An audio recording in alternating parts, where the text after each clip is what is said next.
What's up, guys? It's the Baller Sports Dialogue podcast. Haven't had one in a hot minute. Been rebranding the whole Baller Sports Dialogue podcast thing. It used to be kind of first take type discussions, popular culture type questions, and we'll still have some of that, but we wanted to bring in more advanced statistics. Grant is the co-host now of Baller Sports Dialogue with me. We have special guest Xavier Ndeglia here today, who was on our Fantasy Files Trade Target podcast special last week, which we're still promoting. If you haven't heard that one, that's a really great episode. Tell you which guys to hold in fantasy basketball, to sell high, buy low, all that stuff. Either way, the Baller Sports Dialogue podcast, we're now going to use these advanced statistics because they've become so important to the game. Not many podcasts are using them to determine, if players deserve to be all-stars, how good are teams actually. Look, there's some things they can't explain, like the Jazz are going to choke in the postseason again, even if their advanced statistics are like amazing. Probably. There's some things we can't account for, but it does account for a lot of things. So we're excited for that. Not going to be a timer, but we're gonna go through some questions and get this done.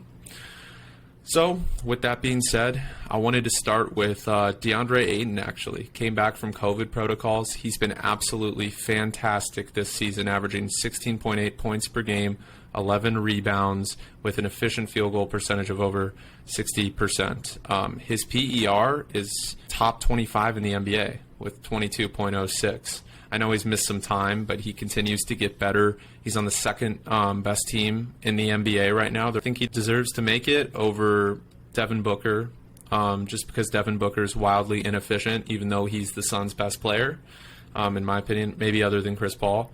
But Deandre Ayton has been the centerpiece of this team and is a big reason why they're successful. So do you guys think he should make it to the NBA All-Star team when a lot of people are counting him out, even though he's been extremely efficient and productive for the second best team in the Western Conference?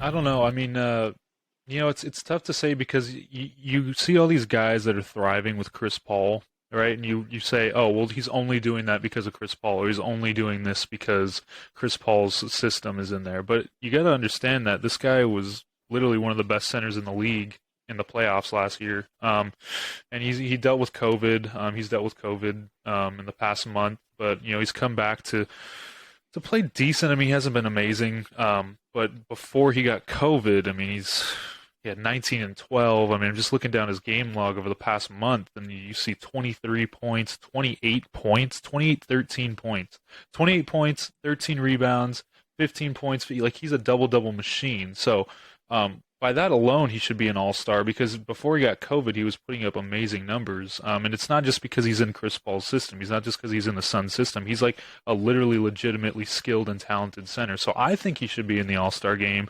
just because he's, if you talk about, the best centers in the game, he's got to be up there as one of them. You have Embiid, Vucevic as well has turned into one of the best centers in the league. So, you have these guys that are kind of fringe centers. They're like power forward centers. I wouldn't even put him in that category. I think he's like a true center. He runs the floor very well. He can get on transition. He's got good skills around the rim. He can rebound well. So I think he should be in there for sure. Deandre Ayton, his postseason run last year was, he was probably the best big guy in the playoffs last year, aside from probably Jokic. But I don't think I have him making the All-Star team this year. I think if I were to pick between like two out of the Suns, like big three, I would give it to their backcourt, like Chris Paul and Booker, just because it seems like everything that they're doing on the offensive end, like just revolves around those two, just, being stars and creating offense. And, on top of that, does he deserve to be an All-Star? Yes, he's having an All-Star caliber season, but, ultimately it comes down to there's only 12 spots. And, when you look on who you're going to take off, like, would you put in Ayton over Towns? There's a lot of really tough questions you have to ask when really both of them are having incredible seasons. And picking between the two is, going to be really hard. Not that it's going to be between Towns and Ayton, but when we're referring to big men in the West, those are two of the better ones, with Jokic being the obvious best one. So I think I would give it, if it's between Booker and Ayton, which it probably will be because there's so few spots for so many great players, I'd give it to Booker just because of his importance to that Suns team and him like I don't know if he's the best player on the team, but he's been the face of that franchise, and so he's just got more star qualities. He's got a more star-like game, and I probably think he's more important to that team than Ayton is. I see where you guys are coming from. Like I said, I do think Ayton deserves it, but again, it's tough because you could even put Anthony Davis in there, even though he's missed a lot. I don't think he makes it unless he gets in fan vote because he hasn't played enough games. But he could, and if he does get in, then it's a problem for Ayton because Towns deserves it, obviously, and we can get into him. But he's been one of the most efficient players in the NBA, and his three-point percentage is ridiculous. Karl Anthony Towns and his impact on the 20-20 Timberwolves, who were gosh-awful last year. And Jokic, of course he's not getting in over him. The question remains, DeAndre Ayton has 65% true shooting percentage. And if you don't know what true shooting percentage is, I'm coming out with a whole article about this. It's already out, actually. I have an article out about advanced statistics, effective field goal percentage, which counts the three-pointer more than the two, obviously, because it's worth more. So that's more that. But again, that's misleading for a guy like Mitchell Robinson, who's never going to shoot a three any day in his life, right? So he'll have a 70% field goal percentage and a 70% effective field goal percentage. So when you're looking at big men, you want to look at true shooting percentage, which does not account threes to be more, but does account free throws to be more. So these are two very important statistics to go along with player efficiency rating, which is extremely important. Basically, it just takes a player's impact on the game and what he does, right? Points, rebounds, assists, all that stuff, and subtracts all the negative components. You would say Jokic is one, LeBron's top four, which is important, so LeBron's top four. But yeah, DeAndre Ayton's true shooting percentage, if we're looking at big men, it's 65 almost percent, which is one of the best in the league for a guy that because he is such a skilled free throw shooter, or he's turned into one, actually. Usually big men are relatively awful in that category. I don't think Booker deserves it, though. If you look at the advanced metrics, his effective field goal percentage is 50.8%, which is really not good at all for a guy of his caliber. He really hasn't had a great shooting season in 2 years. Last year, he struggled with efficiency as well. I don't know why. Yes, he has those star qualities, averaging 23.6 points per game, 4.5 assists, and he's shooting 41% from three, which is absolutely fantastic. But look, there's a ton of good guards in the NBA. But you're right. A lot of it is politics. So Booker will get in. Paul will, of course, get in and deserves it. Ayton will probably be the odd man out with all those big men. Going into the next person I want to talk about, Lonzo Ball. To go along with DeRozan and Levine making it, does Lonzo deserve any kind of acknowledgments for what he's done for this Bulls team? I know he's not going to make it, but I'm just saying, should he? I mean, his three-point percentage is almost at 40%. His on-ball D is some of the best in the league. He's catapulted this team into a 26-11 team, besides DeRozan's heroics, obviously, and Levine and Vucevic being there. Do you think there could be an argument for him to make it? And as crazy as it sounds, he doesn't have the traditional statistics, but he's an advanced statistical gem.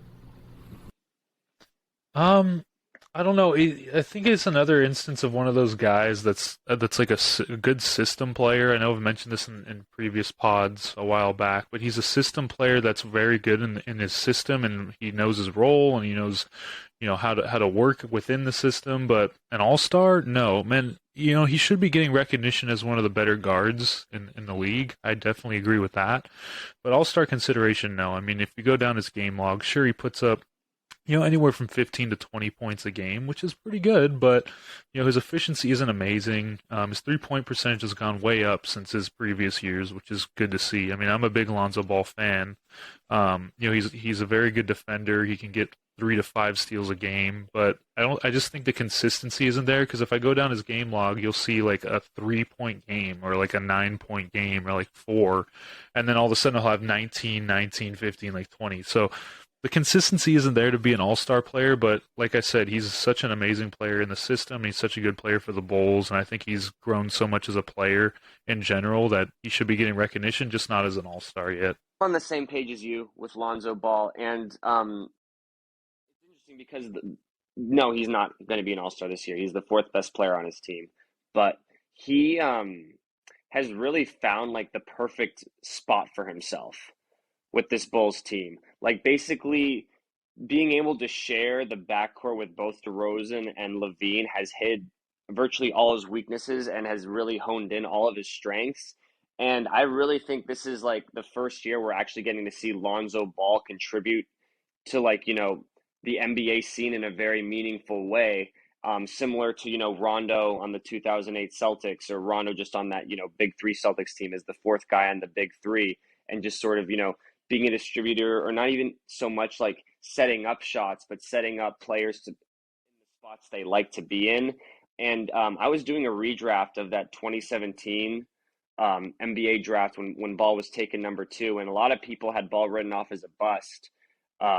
And I think now if you redo that draft, you take him at 5, which I think is, pretty high considering what other people have, all the criticism he's taken and unable to sort of find his niche, on the Lakers and then the Pelicans. I think he's totally found his niche, and I think, when it gets down to the playoffs, he's going to be able to contribute in meaningful ways. And, he's really having, a spectacular year for what he's able to do with this Bulls team and how important he is to this team. So I like him, but no, he's not an all-star. He's not putting up all-star numbers, and he's, there's 3 stars on that Bulls team, and Lonzo's not one of them. Yeah. Yeah, just from an advanced metric standpoint, though, there is some consideration that could be warranted with Lonzo Ball, just because of the way he impacts his team. I mean, Draymond Green's going to be an all-star. Is anyone denying that?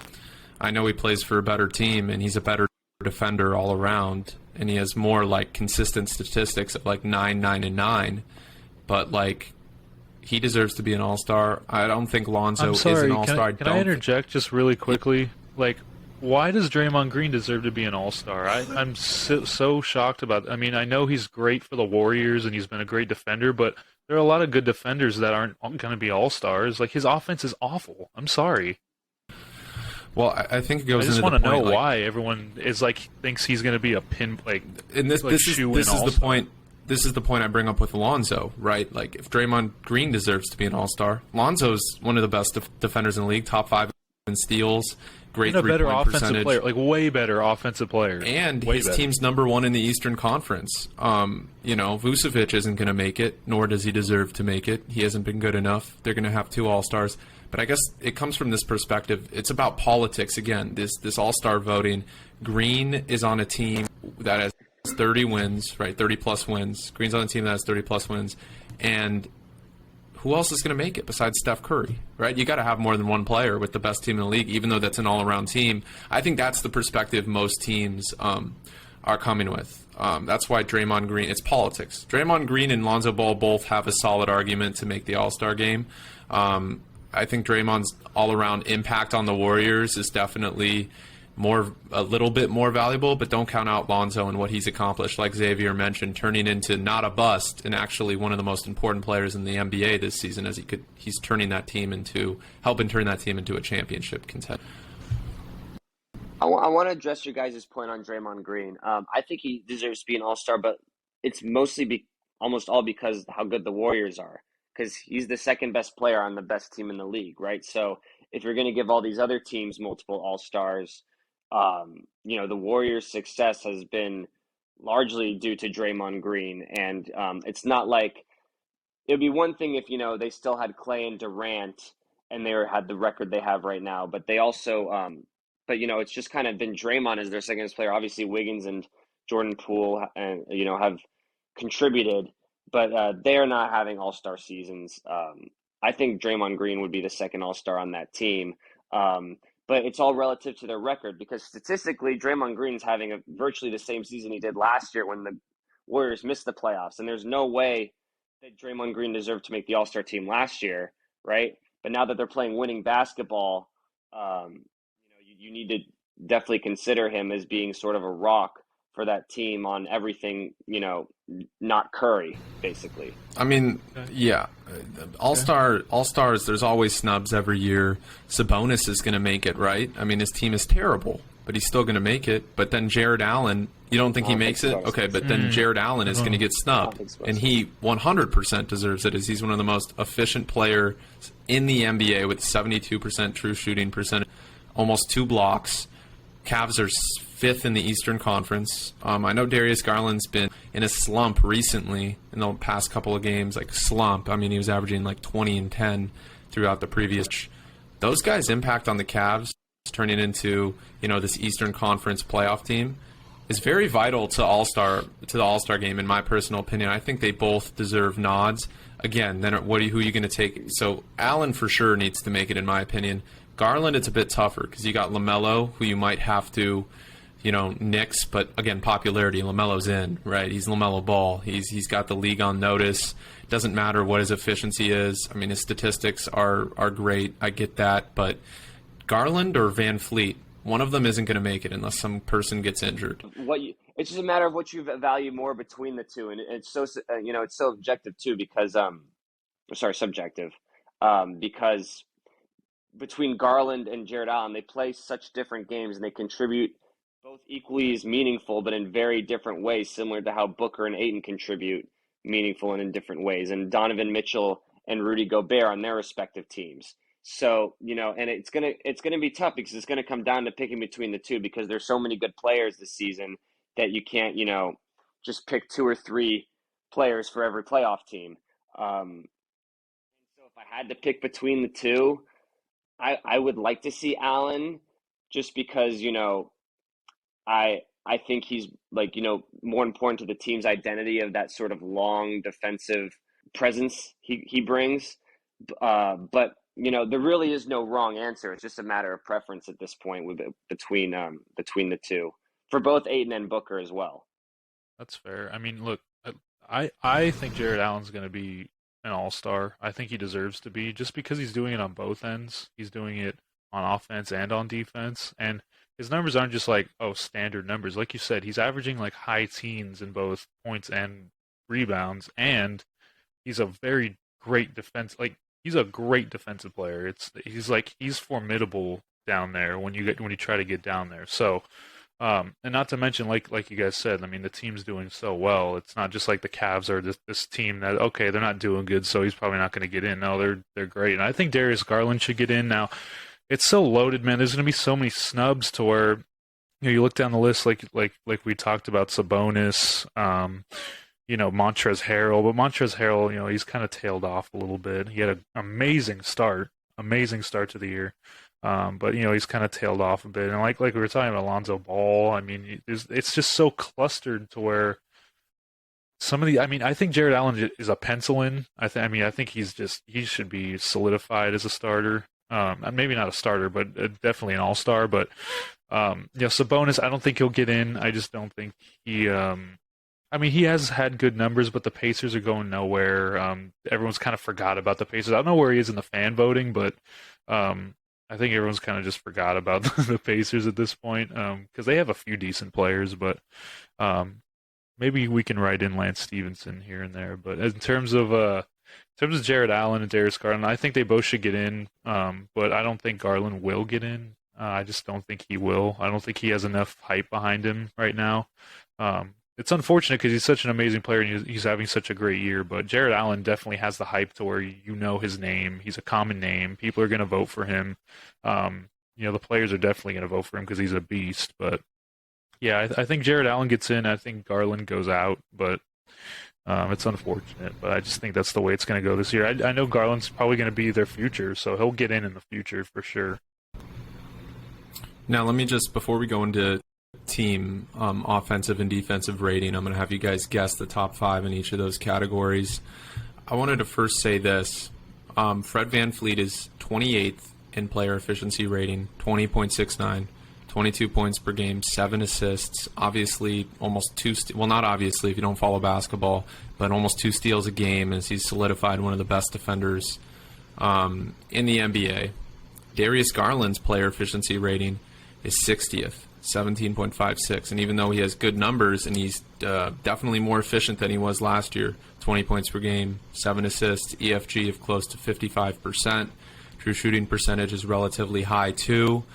The player efficiency rating is very important. I mean, this is a statistic that determines MVP. What voters look at for MVP. Jokic is one. LeBron's top 5. I mean, it's one of the big things, right? Garland's 60th. To me, that just means Fred VanFleet is so much more important to his team and more efficient. So I think he should get in over Garland. Jarrett Allen, like we mentioned, pencil in 10th in PER, player efficiency, 10th in the NBA.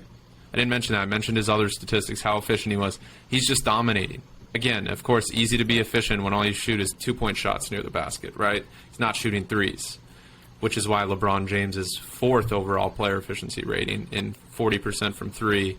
Just shows you why he's the best player in the NBA this season. But we don't need to get to LeBron today. I wanted to go into some teams here. We talked about All-Star nods. That's obviously very relevant with the All-Star games coming up. I want for you guys to guess some statistics real quick. I want to start with offensive rating, who you guys think are the top 5 rated offenses in the NBA this year. Without looking up statistics, we'll go Grant first, Xavier second, and then after you guys answer, I'll tell you, and then we'll go into defensive rating after that. So let's start with offense. Offense. I'm going to go with Golden State first. I know I'm probably going to be way off. I'm probably going to be way off with all these. Golden State first, Utah second, Phoenix third, Chicago fourth, and then fifth. Wow. I want to say Brooklyn, but I feel like they're way down there. Dallas? I don't know. That's going to be my 5. Why are you smiling at me? Maybe those are some good guesses. Xavier, what do you think? And then I'll answer it for you guys. Yeah, I really don't know. I'm going to kind of give some cop-out guesses on just sort of the best teams, but I would probably guess Phoenix, Chicago, Brooklyn, Golden State, and Memphis. Oh, those would be my 5. Memphis. Memphis is a good guess. Yeah, all those are good guesses. So to answer your question, what's hilarious, like I mentioned early on, even though the Jazz will lose in the second round, and it's weird because you look at their record and it's 4th in the NBA, but they have the 12th overall defense and the number 1 offense. So their offensive rating is a mile above anybody else. Very efficient from the field. They lead the league in efficient field goal percentage and true shooting percentage and offensive rating. That's indicative of Rudy Gobert and Donovan Mitchell's crazy efficiency this year. Rudy Gobert is the most efficient player in the league on both ends of the floor, and I know we talk a lot of crap about Rudy Gobert in the posts. He turns into one of those monsters from The Witcher. Shout out The Witcher in the postseason. He can't get anything done. Not fast. Can't block shots. Definitely can't get Ciri Geralt. So, like The Witcher. I don't know. I just made an analogy. Why not? But going back, why not? two is going to it's the Charlotte Hornets. 112.9 offensive rating versus the Jazz 117.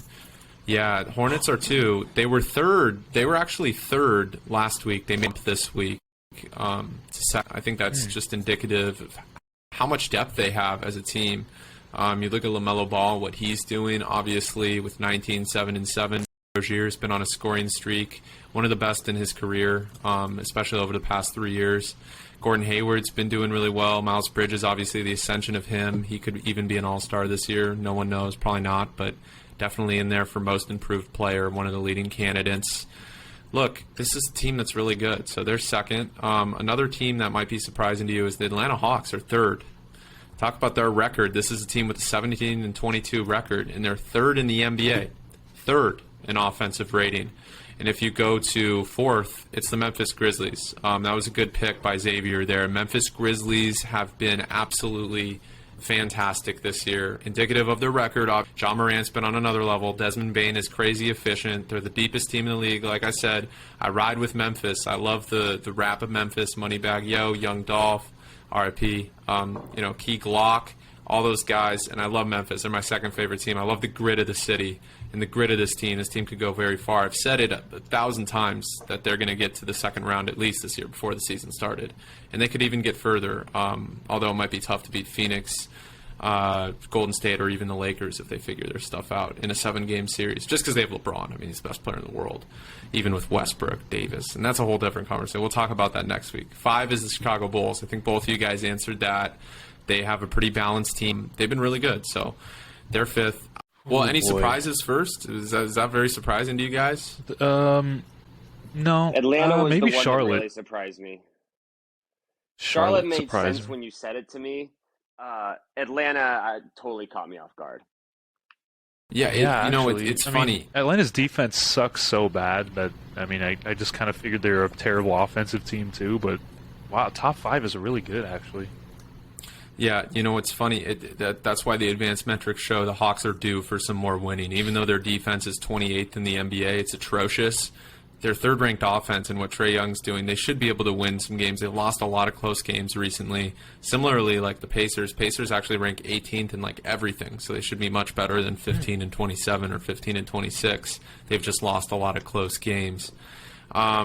All right, so, I mean, that's obviously surprising. Now let's go into defenses. And let me preface this by saying 5 out of the last 7 years, a top 10 defense has won the NBA championship. The only 2 that didn't were Cleveland, which had a top 3 offense actually, and then Golden State, their last title with Kevin Durant, which had the second or first offense in the NBA. So it's pretty much impossible to win a championship without one of the 2, a top 5 offense and a top 5 defense. So this is very important. I mean, top 10 defense if your offense is as elite as Kevin Durant, Stephen Curry, and Klay Thompson as it was years ago. But what are your guys' guesses here? Grant, you want to go first, then we'll go into Xavier, and I'll give you guys the answers after. Number one, I'll go with Cleveland because I know that those bigs are like so lethal. Number 2, I'd probably go with Phoenix. Number 3, Chicago. Number 4, I'd go with the Clippers because I know the Clippers are a great half-court defense team, but I don't know about their full-court defense. It's kind of shaky at times, so I'm gonna go with them 4. Number 5, Memphis. I know Memphis started off really bad, but I'm gonna go with Memphis at 5 because I know they've really turned it around. So those are my 5. Xavier? I'm scared to answer what I thought before because the answers are so different than what I thought they'd be. I'm out of order. I'm going to put Cleveland there for the same reasons Grant said. I'm going to put Philly in there. I'm going to guess Phoenix. I'll put the Clippers. Why not? I'll put the Clippers there. Good. I've not had a lot of offensive studs this season, exception of Paul George. So, they got to be getting wins somehow. I didn't put Utah. I probably should have. No. Wait, not Utah, because Brandon just kind of gave away that they're not top 5. Although I would have guessed Utah had you not said that. Utah couldn't guard air unless Rudy Gobert is there. I'm gonna not throw that out, bad. I mean, else plays defense on that team. Royce O'Neal. Joe Ingles can't play defense. Dallas can't play defense. I'm gonna say New York. I'm gonna give it to the Knicks. Knicks. That's funny you say that, and this is included in my power rankings where I go in depth. It's like 40 pages long. It's like mostly a report. It's basically like a thesis with how long it is. Longest power rankings ever talking about Check advanced that out, statistics. guys. Check it out, ballersportsdialogue.substack.com. And what I say about the Knicks is they had the 4th-ranked defense in the NBA last season. This year they're 24th, which is why they can't win games, and 24th in offense too. I mean, they said this season they were 4th, and I'm like, nothing is working for the Knicks. That was the lone outlier that they made the playoffs, and that Randall had such a good year. And Randall isn't bad, but they should get Barrett the ball more. It's funny that you say that. Top 5 teams, you want to guess, who would you say won out of those, Xavier? I just want to hear I know Grant did them in order, you didn't, but who would you guess is the first team? Cleveland as well? I would say Cleveland or Philly. That makes sense. All right, I'll tell you first. Ooh. Philadelphia defensively is 16th in the NBA, and Yeah, you would think with Matisse Thybulle, no Ben Simmons, right? I mean, we can say all the stuff we want about Ben Simmons. He's still an elite on-ball defender and definitely gave them a top 10 defense last year. But Embiid and Thybulle, who else? I mean, Tobias Harris, maybe. Who else can play defense on that team? Exactly, right? So the Warriors are number one. They had to be since they weren't a top 5 offense and they're 30-9, right? So they had to be first. Dominant defense. It's hilarious because they used to be known for their offense, and now they've turned into the best defensive team in the NBA, partly thanks to the overall number 1 rated defensive player in the NBA if you look at advanced statistics, because there's defensive ratings for players too, although it's not as important as team rating. The player who has the number 1 defensive rating is Draymond Green, so it makes sense that Golden State would have the number 1 defense in the NBA. Number 2, Phoenix. Both you guys guessed Phoenix. That makes sense. They weren't top 5 in offense. Pretty balanced team, though. They're top 10 in offense and they're second in defensive rating, so that gives them a serious shot to win the championship. Golden State doesn't have a bad offense either. They're ranked like 7th or 8th. It's not like they're not top 5. Cleveland's 3rd. That makes sense, obviously, all the stuff you brought up. Isaac Okoro, no one really discerns what he actually does, but he does a lot for that team defensively, even though he can't do anything offensively. So that helps, obviously. Jarrett Allen, the big lineup. Markkanen is obviously not that good of a defender. Maybe they'd be first if they didn't play Markkanen at small forward, or maybe that's why they're 3rd. I don't know. I couldn't tell you, but Markkanen has never been. Well, they got that whole tree trunk identity with the 3. Yeah, but Markkanen's never been good defensively. I know he's getting some blocks, so I think Kevin Love has been playing really well this year, so that's a good team. 4th is the Clippers, like Xavier and Grant both mentioned. Right. They have 0 offense, so they had to win games somehow, right? They have to be 500, which they are almost. So enough. I know. Marcus Morris been good. Nick Batum needs to get back to shooting what he was, but yeah, they're not going to have George for a little bit. And I heard Kawhi's coming back in April, so that's promising. Another dominant defensive player. In 5th, might surprise you guys. Defensive rating. We're talking not offensive rating. Dallas Mavericks. Ah, yes. Dallas Mavericks. And this is surprising. Everyone wants to talk crap Luka's defense. Luka's getting 1.5 steals a game this year. He's playing way better defense. His offense is actually taking a hit. So has the teams this year, but their defense is actually really good. I think that's partly Jason Kidd. I guess he had some impact on the first-ranked defense that won a championship with the Lakers a couple of years ago as an assistant coach. Porzingis is blocking a lot of shots. They got some good interior defenders, Dwight Powell.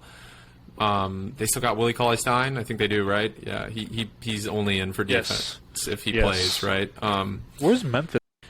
Memphis. Grant was right. They aren't in the top 5, but they've made a serious stride as a team that started out terribly defensively this year. Always really good at offensively, but now they're up to 11th, and they should only improve. So Memphis historically has a chance to win the championship. I wanted to go back to All-Stars for a second. And it's important because there's a lot of guys, like I mentioned, that are popular, right? Like Bradley Beal, a Damian Lillard type, who might not come back. I just heard reports Damian Lillard might not return this season, which is pretty wild. Nor should he, because that team is going nowhere regardless. We talked about Lonzo Ball, but guys like Bradley Beal and Dahunte Murray, right, who are guys that are putting up good statistics but are highly inefficient. Hats off to Bradley Beal, though, for averaging the most assists he's ever averaged in a season so far. His inefficiencies are obviously present. He's been playing better lately. I know he entered health and safety protocols. Again, how you get COVID twice in a month, I don't know. But my team has had terrible luck. Nonetheless, these guys that are probably going to make it, do you think Bradley Beal and Dahunte Murray deserve it? I mean, the Spurs aren't good. I like Dahunte Murray's defensive game, but he's a stat patter. 18 points, 9 rebounds, 9 assists. It's because he's the number 1 option. And I know he can do a lot. That's not demeaning anything like he doesn't do well. But his advanced statistics, 48% effective field goal percentage is terrible. Under 30% from 3, awful. I mean, this is like Westbrook effective field goal percentage. Westbrook has a better effective field goal percentage. So Westbrook actually has a over 50 effective field goal percentage. Not great, but I think it's because all those drives he goes to the rim on. Nonetheless, these guys deserve any sort of recognition. Bradley Beal, Damian Lillard, all these guys that are like I know we mentioned Devin Booker earlier, but great statistics, stat patterns that are just at another level, or do you think this year's? Do you think they get the fan vote? Do you think they deserve it? I don't know. Bradley Beal and Dahunte Murray. Let's start off with that. I mean, I love Deontay Murray's game. I mean, he's kind of like a triple double. He's kind of like Westbrook if Westbrook shot better on a better efficiency. Like I feel like if Westbrook played like Deontay Murray, he'd be amazing. I mean, I don't even know if Westbrook put up these kind of stats. I mean, he did, but on this efficiency back when he was pretty young. So, you know, obviously Deontay Murray's 3-point percentage isn't that good. He's got to work on that. But I mean, if you look at his stat line, I mean, if I go down the last month, it's like 24, 19, 27, 22, 24. And it's not just the points, though. It's the assists, which is like 12 to 13 a game. His rebounds are like anywhere from 7 to 12. Like, it's really, really good. Like, I don't know if it was last year or the year before that, but he was close to averaging a triple-double, which is insane. I mean, that's like prime Westbrook. That's not like, you know, Westbrook that we have now, which we will not get into. Again, I do not think Westbrook should even be near consideration for All-Star. I'm sorry, he might even get in, but I just think God, if he gets in, this league is just screwed. And they're like, oh my God, wow. Yeah, 19 points, 8 assists, 9 rebounds on a team that's one game over 500. They're only going to get LeBron in. They're lucky if Davis gets in. I mean, sheesh, Malik Monk deserves it more than Russell Westbrook. And it's crazy, but like it's true. Dude, Malik Monk's effective field goal percentage is 6% this year, which is top 10 of all the shooters in the NBA. 42% from 3, effective field goal percentage of 60%. For a non-big man, I just had to put that out there. I'm a Malik. All the Malik Monk stands on Twitter now are coming out. We all love him. We all go together, join together. All-star Malik Monk. I'd vote 1,000 times if I could put in Malik Monk to the All-Star game over Westbrook. Yeah, sorry to interrupt you, Grant, but no one's voting. Westbrook isn't getting in, bro. 0% chance unless he gets voted in. I'm very glad that we put that to rest. Jeez. I'm glad that we put that to rest. Well, if Jose came on this podcast, Deontay Murray is like I'll invite Jose on this podcast next week. Oh my God, with Kai, and then Jose will just start talking about how great Westbrook is. Podcast. Misunderstood. Anytime Jose loves guys that are misunderstood as athletes. He loves guys like Antonio Brown. Ask him about him. Misunderstood. Guaranteed. Yeah, misunderstood. Yeah, he loves Kyrie. Oh my gosh, Kyrie Irving. Misunderstood. Oh no, that's what he'll say. Kyrie Irving is un-American. Ask him about it. That's the first word. That's the first word he'll use to describe Kyrie Irving. Anyways, Grant. He's Miss American. Yeah.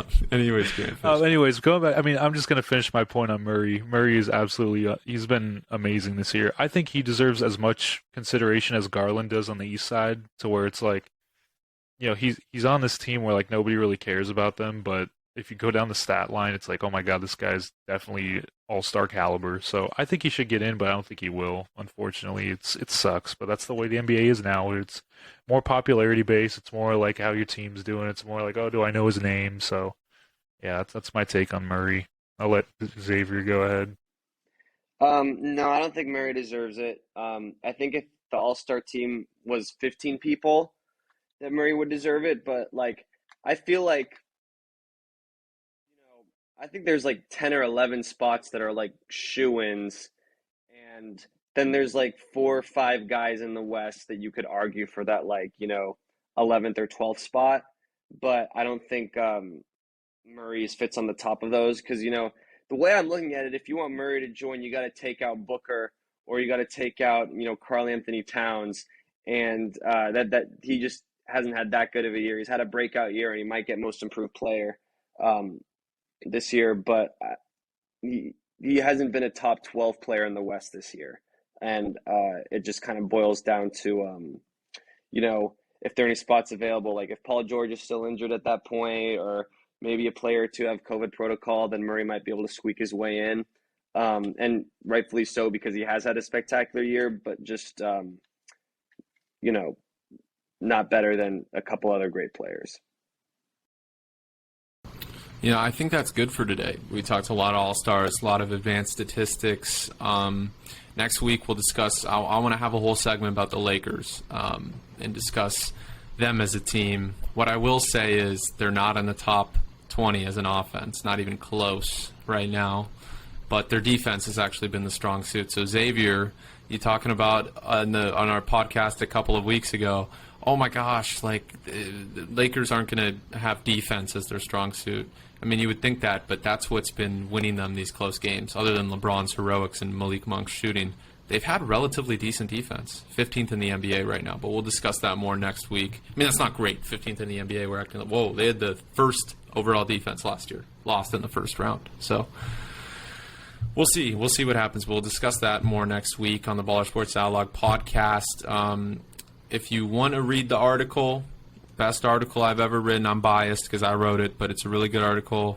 Not many other articles talking about effective field goal percentage and PER and RPM and all these advanced statistics.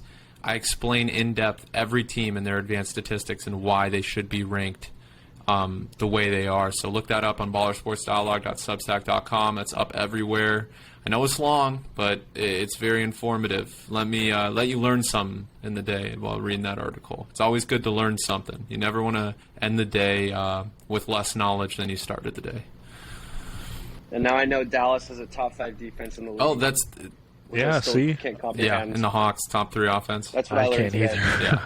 But anyways, thank Yeah. you so much, Xavier, for being here today as our guest. We'll have Kai Caster next He's a week. man. Maybe Jose Martinez, just to stir the pot a little. If he can get on here.